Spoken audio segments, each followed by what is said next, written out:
Hadirin Bapak Ibu jamaah sekalian rahimakumullah. Tentu yang pertama adalah kita saling mengingatkan untuk terus belajar bersyukur atas semua nikmat karunia yang Allah berikan kepada kita. La in syakartum la azidannakum. Mudah-mudahan dengan kita terus belajar menata niat dan mensyukuri semua nikmat Allah Subhanahu wa taala.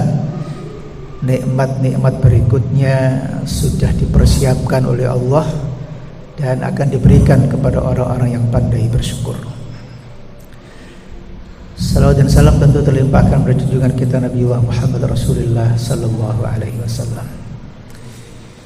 Tema kultum singkat pada malam hari ini adalah dakwah untuk semua segmen. Bapak Ibu yang kami hormati, tema tentang dakwah ini memang tema yang besar ya. Tema yang tidak sederhana. Tema yang mengandung juga unsur seni. Bagaimana dakwah itu disampaikan dengan cara yang tepat kepada orang yang tepat, disampaikan dalam situasi yang tepat pula, sehingga dakwah itu bisa sampai kepada objek dakwah atau mad'u, bisa dipahami, bisa dimengerti, bisa menyadarkan, mencerahkan, bahkan membuat orang itu berubah dari keadaan sebelumnya menjadi lebih baik lagi. Jamaah sekalian rahimakumullah, dakwah ini adalah satu kata yang memang disebutkan di dalam banyak ayat Al-Quran, yang berarti dakwah itu artinya mengajak. Sering kita mendengar ya kata dakwah. Dakwah itu dari kata-kata da'a yada'u da'watan, mengajak, memanggil, mendekati, mempengaruhi. Ada istilah sekarang dengan dakwah secara persuasif. Bagaimana kita bisa mengambil hati orang, mempengaruhi orang agar perhatian terhadap apa yang kita sampaikan, mau kita sampaikan, mau mendengarkan, bahkan kemudian diambil hatinya untuk tertarik dan kemudian berubah menjadi seperti yang kita inginkan. Hadirin rahimakumullah, dakwah ini kalau dalam bahasa Al-Quran, misalnya kita kutip salah satu di antara ayat dalam surat Fussilat ayat 33. A'udzubillahi minasyaitonirrajim. Wa man ahsanu qawlan mimman da'a ilallahi wa 'amila shalihan wa qala innani minal muslimin. Artinya begini, wa man ahsanu qawlan, adakah orang yang lebih bagus ucapannya? Ini kalimatnya dalam tafsir itu disebut dengan al-istifham al-istinkari. Bertanya tetapi bukan untuk dijawab ya dan tidak. Kalimat pertanyaan tapi hakikatnya ingin menyadarkan orang yang mendengarkannya. Wa man ahsanu qaulan, adakah orang yang lebih bagus ucapannya? Mimman da'a ilallah, daripada orang yang berdakwah ke jalan Allah. Wa 'amila shalihan, dia bukan hanya mengajak tetapi dia sudah mengawali dakwahnya itu dari dirinya sendiri. Wa 'amila shalihan wa qala innani minal muslimin, dia sampaikan pada orang lain, innani minal muslimin, saya adalah orang-orang muslim. Beginilah Islam itu. Kalau melihat ayat ini ada 3 kata. Pertama, ahsanu qaulan. Dakwah itu satu aktivitas yang sangat mulia. Sampai pertanyaannya, ada nggak yang lebih bagus? Yang kedua, wa 'amila shalihan. Orang yang mengajak itu harus diawali dengan dirinya sendiri. Luar biasa di sini. Nggak mungkin kita akan meyakinkan orang lain kalau kita sendiri belum yakin. Nggak bisa kita akan mempengaruhi orang lain kalau kita sendiri belum terpengaruh. Nggak mungkin kita mengajak kepada seseorang, kepada sesuatu, sementara kita sendiri bertolak belakang dengan apa yang kita dakwahkan. Ini luar biasa ayat ini. Dan yang terakhir di ayat itu adalah wa qala innani minal muslimin. Orang yang berdakwah itu harus yakin, menunjukkan betul bahwa dia adalah orang muslim. Beginilah muslim yang baik itu. Bukankah dalam surat Ali Imran Allah mengatakan kuntum khaira ummatin. Kita itu dikehendaki oleh Allah itu menjadi orang yang paling baik. Memang koreksi kadang-kadang. Banyak orang yang sekedar pandai bicara, pandai mempersuasi orang, tapi kadang-kadang bertolak belakang dengan kesehariannya, bertolak belakang dengan tingkah laku yang dilihat oleh orang lain.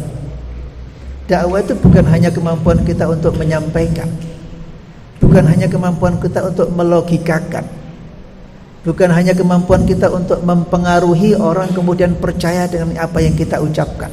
Sekali mungkin iya, kalau dia belum tahu kita sehari-hari.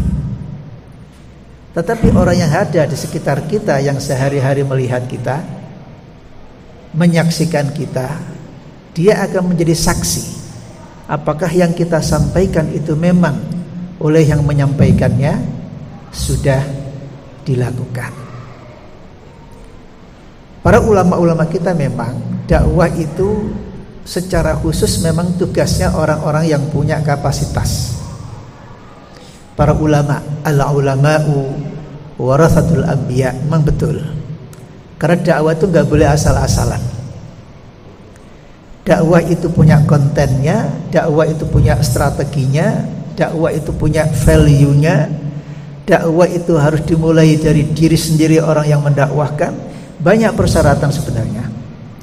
Karena itu dakwah dalam pengertian khusus, Bapak Ibu sekalian, memang harus disampaikan, diteruskan peran dan dakwah itu oleh para ulama, orang-orang yang memang dia memahami betul, mendalami betul tentang ajaran agama ini, sehingga apa yang disampaikan itu mencerahkan dan meluruskan. Jangan sampai kemudian dakwah yang disampaikan adalah malah menyesatkan dan malah membuat bingung orang yang mendengarkan. Naudzubillah min dzalik. Namun demikian, apakah dakwah itu pertanyaannya hanya tugasnya alim, hanya tugasnya ulama, hanya tugasnya para kiai, para mubaligh, para asatid? Ya tentu tidak. Secara fardu ain iya, mereka berkewajiban untuk melanjutkan karena Allah berikan kepada mereka kelebihan. Ada kelebihan ilmunya, kemampuan untuk menyampaikannya, pemahamannya. Tetapi sebenarnya Bapak sekalian, semua kita itu juga harus memerankan sebagai dai. Dakwah cuma hanya tugasnya ustadz itu. Berapa banyak ustadz kita, berapa banyak orang yang hanya kemudian tapi masing-masing kita itu sesungguhnya juga harus memerankan dakwah itu terwakili oleh masing-masing kita. Ya tentu sesuai dengan kemampuan kita. Ada kalanya kan disebut ad-da'watu bil lisan. Di sini dibutuhkan kemampuan untuk menyampaikan, dipahami dulu baru kemudian disampaikan. Tapi ada juga kemudian ad-da'watu bil hal. Dakwah dengan keteladanan. Syekh Said Ramadan Al-Buti dalam kitabnya Fiqhus Sirah An-Nabawiyah, beliau menyampaikan begini, menarik sekali ini. Salah satu kata kunci suksesnya dakwah Rasulullah Sallallahu Alaihi Wasallam itu terletak pada keteladanan beliau. Kemudian beliau beralasan, Allah Subhanahu Wa Taala jauh-jauh hari itu sudah mempersiapkan Rasulullah Sallallahu Alaihi Wasallam sebagai pribadi yang tidak ada cacatnya. Masih ingat setelah 3 tahun masa dakwah sirriyah, setelah turunnya ayat wa anzir ashiratakal aqrabin, wahai Muhammad sampaikan dakwah ini kepada siapapun dari kalangan orang-orang Quraisy. Dikumpullah kemudian ada Bani Hashim dan macam-macam oleh Nabi Sallallahu Alaihi Wasallam. Disampaikanlah kemudian, kata beliau dalam riwayat yang panjang itu, seandainya aku katakan bahwa di balik gunung Uhud ini ada sekelompok pasukan yang sewaktu-waktu bisa menyerang kalian, apakah kalian percaya? Apa kata mereka? Ya Muhammad, kami percaya kepada engkau, karena kami belum pernah melihatmu selama ini, dari kecil itu hingga usia 43 tahun, belum pernah kami melihat sekalipun engkau berbohong. Tapi sekalian, kisah tentang hadis ini ada ketika dakwah Syria sudah berjalan 3 tahun. Berarti usia Nabi 43 tahun. Orang-orang Quraisy itu belum pernah mendengar, belum pernah melihat sekalipun Rasulullah berbuat sesuatu yang kehilangan trustnya oleh mereka. Maka disebut Rasulullah sebagai Al-Amin. Baru kemudian Nabi mengatakan setelah mengetes seperti itu, sungguh aku ini diutus oleh Allah Subhanahu wa taala untuk menyampaikan peringatan. Baru kemudian mereka menolak, dan yang menolak pertama dalam dakwah itu adalah pamannya sendiri, Abu Lahab. Turunlah kemudian ayat tabbat yada abi lahabi wa tab ma aghna anhu maluhu wa ma kasab, dan seterusnya. Pamannya sendiri Abu Lahab sebagai sosok pemimpin orang Quraisy yang kemudian menolak dakwah tauhid Rasulullah sallallahu alaihi wasallam. Yang ingin saya sampaikan di sini Bapak sekalian, memang secara khusus dakwah itu adalah tugasnya para ulama, orang-orang yang punya ilmu. Tapi secara umum para ulama kita juga menyampaikan dakwah itu harus diperankan oleh setiap muslim. Ustadz, saya nggak bisa menjelaskan, saya nggak punya ilmunya Ustadz. Nggak apa-apa, dakwahlah dengan contoh dan keteladanan. Orang muslim harus jadi teladan dimanapun dia berada. Di kantor dia teladan di kantor, di pekerjaan dia profesional dengan pekerjaannya, di rumah tangga dia berikan contoh, menjadi contoh untuk istri dan anak-anaknya. Di lingkungan hidupnya, di RT-nya, di RW-nya, dia menjadi contoh teladan bagi warga sekitarnya. Bisa nggak kita begitu? Sesungguhnya dengan sikap kita yang seperti itu, kita sudah berdakwah.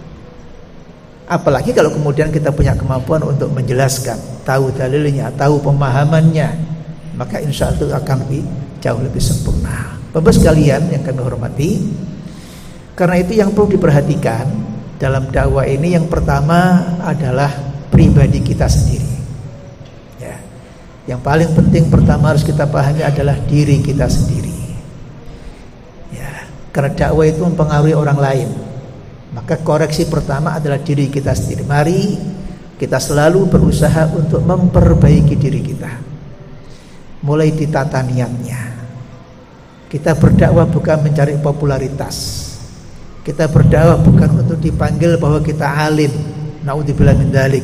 Karena ada riwayat yang mengatakan nanti ada orang yang alim kemudian dilemparkan oleh Allah masuk neraka. Karena apa? Karena dia dakwahnya itu hanya ingin dipanggil sebagai orang bahwa dia orang yang hebat, orang yang alim, orang penceramah, seorang ustadz dan sebagainya. Begitu pula ada orang yang kaya, banyak infaknya, banyak sedekahnya, tapi dilemparkan oleh Allah Subhanahu wa taala ke neraka. Karena apa? Karena dengan kekayaannya hanya ingin dipanggil dia sebagai orang yang dermawan. Karena itu dari awal perlu penting tata niat kita. Ya. Niatkan ucapan kita, tindakan kita niatkan sebagai dakwah ilallah. Karena apa? Subhanallah, Bapak sekalian, Rasulullah pernah berpesan kepada Sayyidina Ali bin Abi Thalib. Ini penting buat kita semuanya. Ya Ali, la ayyahdiyallahu bika rajulan wahidan khairun min khumurin na'am, wa fi riwayah khairun minad dunya wa ma fiha. Ali ini kan menantu sekaligus ponakan Rasulullah, masih muda ya, termasuk kalangan masuk generasi pertama masuk Islam yang usia dari generasi milenial kalau bahasa kita ini. Wahai Ali, kata Rasulullah, pesan Nabi ini, seandainya engkau bisa mengajak satu orang saja, ya, satu orang saja, kemudian melalui dakwahmu, melalui pendekatanmu, kemudian orang itu dapat hidayah dari Allah, sehingga kemudian dia masuk Islam, kemudian dia menjadi lebih baik. Apa kata Nabi? Itu lebih baik daripada unta merah. Kalimat unta merah itu adalah unta yang paling mahal. Di riwayat yang lain, lebih baik dari dunia dan seisinya. Satu orang. Bayangkan kalau kita bisa 2 orang, mumpung 10 orang. Kita punya murid-murid kita, masya Allah berubah akhlaknya, dewasanya, luar biasa lagi. Itu yang pertama, sekalian. Mari kita perbaiki diri kita, niatkan untuk dakwah. Yang kedua, syarat untuk dakwah itu harus ilmu. Jangan sampai kita mendakwakan sesuatu justru bertentangan dengan yang sebenarnya. Disinilah rahasia kenapa Allah Subhanahu wa ta'ala senantiasa mengangkat derajatnya orang yang berilmu. Yarfa'illahu alladhina amanu minkum walladhina utul ilma darajat. Di sini pula rahasianya kenapa talabul ilmi faridatun. Mencari ilmu itu hukumnya wajib. Bahkan diperintahkan kalau enggak tahu bertanya, jangan malu bertanya. Fas'alu ahla dzikri in kuntum la ta'lamun. Imam Bukhari dalam kitab Sahih Bukhari itu ada bab khusus yang disebut dengan babul ilmi qabla al-qawli wal amali. Pentingnya ilmu sebelum orang itu bicara dan sebelum orang itu berbuat. Artinya apa? Bicaralah dengan ilmu dan berbuatlah berdasarkan ilmu. Di sini mari seorang muslim harus terus belajar dan belajar. Jangan merasa sudah puas, jangan merasa sudah cukup ilmunya, karena ilmu yang kita pahami itu dan kita amalkan itu perlu kita sampaikan pada orang lain. Balighu anni walau ayah. Yang ketiga yang tidak kalah penting, dakwahlah dimulai dengan orang yang paling dekat. Kalau membaca sirah Nabi Shallallahu Alaihi Wasallam, pertama dari kalangan yang didakwai istrinya, dari teman dekatnya Abu Bakar As-Siddiq, dari pemuda yang paling dekat adalah keponakannya Sayyidina Abu Thalib. Jadi wa anzir ashiratakal aqrabin. Dakwahkan terutama dimulai dari kalangan yang paling dekat. Istri kita, suami kita, anak kita, menantu kita. Di situ keluarga kita dulu. Jangan sampai kemudian kita dakwahnya hebat di luar tapi kemudian di dalam keropos. Orang melihat gimana ini?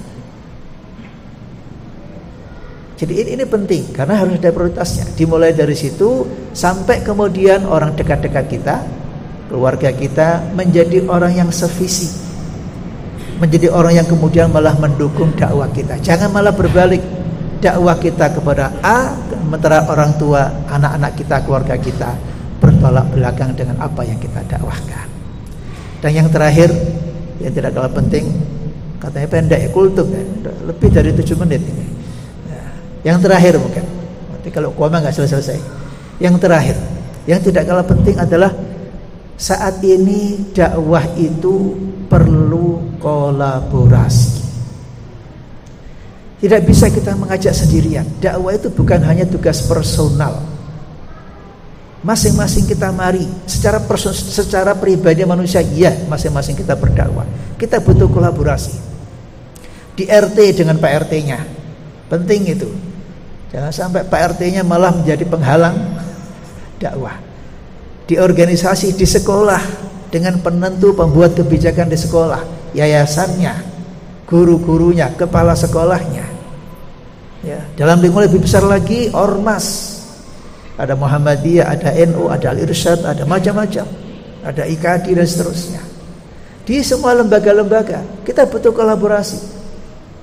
Nggak mungkin kita hanya mengajak sendiri, capek sendiri, nggak didengarkan, bahkan kemudian kadang dicuekin. Meskipun insya Allah niat kita dapat pahala dari Allah Subhanahu Wa Taala, tapi efektivitasnya itu butuh manajemen yang baik, butuh kolaborasi yang baik. Bapak sekalian, karena itu jangan memilih-milah, jangan memilah-milah siapa segmen dakwah kita. Silakan. Orang yang tidak pernah sholat pun juga perlu kita dakwahi mereka.